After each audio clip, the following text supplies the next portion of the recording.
Shalom dan selamat pagi Bapak Ibu Saudara, anggota Jemaat GKI Stadion dan juga simpatisan. Kita kembali berjumpa di dalam renungan online di hari Senin bersama dengan saya Pendeta Ponco.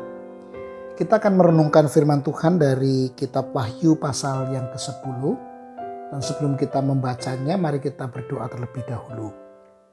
Bapa Surgawi, terima kasih untuk hari yang baru, terima kasih untuk kehidupan yang Tuhan masih berikan kepada kami, berikut dengan kekuatan dan kesehatan, sehingga kami dapat menjalani kehidupan kami di pagi hari ini. Dan kami berharap Engkau terus memimpin dan memberkati hidup kami sepanjang hari ini dan sepanjang 1 minggu ke depan, bahkan seterusnya. Tuhan, kami bersyukur untuk waktu ini, dan kami hendak membaca, merenungkan firman-Mu, tolonglah supaya kami boleh mengerti, dan kami melakukan prinsip-prinsipnya dalam kehidupan kami. Dalam nama Tuhan Yesus kami berdoa. Amin.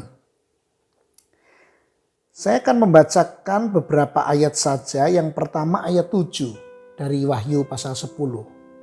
Di sana dikatakan, tetapi pada waktu bunyi sangkakala dari malaikat yang ketujuh, yaitu apabila ia meniup sangkakalanya, maka akan genaplah keputusan rahasia Allah seperti yang telah ia beritakan kepada hamba-hambanya, yaitu para nabi.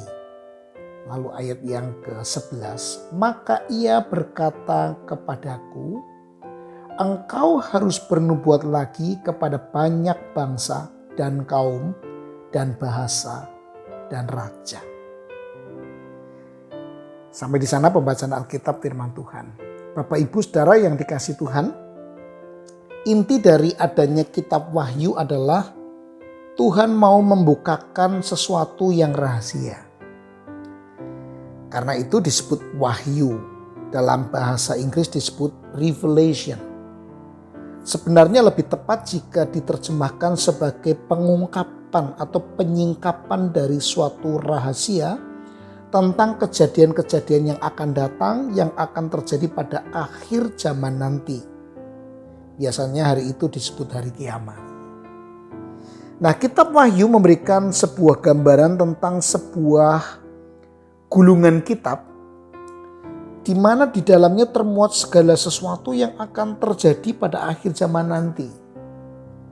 Sederhananya, jika kita dapat membuka gulungan tersebut dan membacanya, kita akan dapat mengetahui peristiwa-peristiwa yang akan terjadi di akhir zaman. Nah, masalahnya Bapak Ibu Saudara, tidak ada seorang pun yang layak membukanya kecuali anak domba. Satu persatu segel gulungan kitab telah dibuka dan kita menemukan di sana aneka masalah dan bencana pun bermunculan bersamaan dengan dibukanya segel-segel tersebut. Kita telah mendengar bagaimana kengerian yang terjadi ketika ke-6 sangkakala ditiup sebelum meterai ke-7 dibuka. Dan masih ada satu lagi, sangkakala ke-7. Bapak Ibu Saudara, artinya di sini kita belum tiba pada klimaksnya.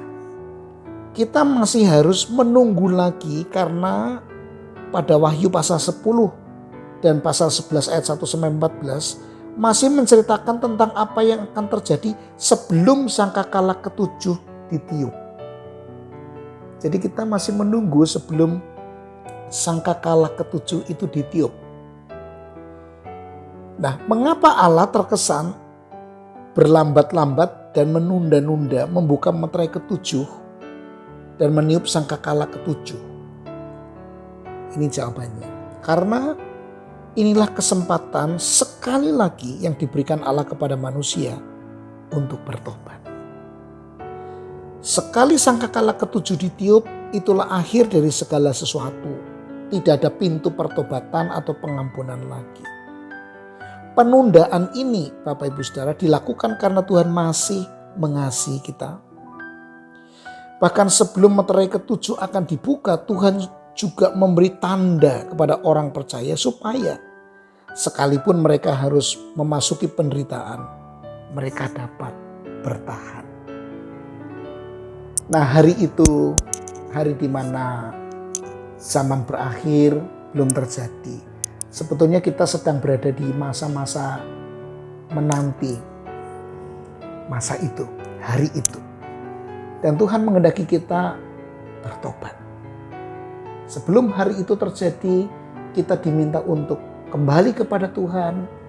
Kita bertobat, kita mencari Tuhan, kita melakukan kehendak Tuhan, kita mewujudkan iman dan cinta kita dalam seluruh perbuatan hidup yang memuliakan Tuhan. Mari hari ini kita jalani hidup dengan semangat itu. Kita menjalani hari-hari yang kita jalani ini dengan terus menjalani hidup yang baik, yang berkenan di hadapan Tuhan. Mari kita berdoa untuk hari ini dan juga sepanjang 1 minggu ini. Biarlah kita dimampukan untuk menjalani hidup dalam pertobatan, dalam pembaruan, di dalam hidup yang benar. Kita berdoa. Tuhan, terima kasih. Engkau masih memberi kesempatan kepada kami untuk memperbaiki hidup kami, memperbarui. Kami sadar kami tidak mampu melakukannya kecuali Roh Kudus menolong kami. Karena itu kami berserah, kami bergantung kepada Tuhan supaya kami mendapatkan kekuatan untuk terus diperbaharui dari sehari ke sehari. Dan kami dapat menjalani hidup yang baik.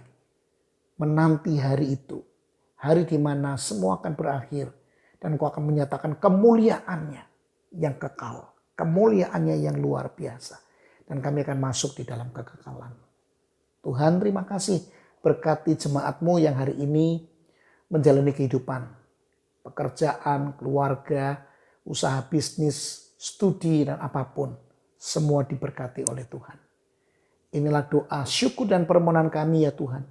Yang kami mohonkan kepadamu di dalam nama Tuhan Yesus Kristus. Amin.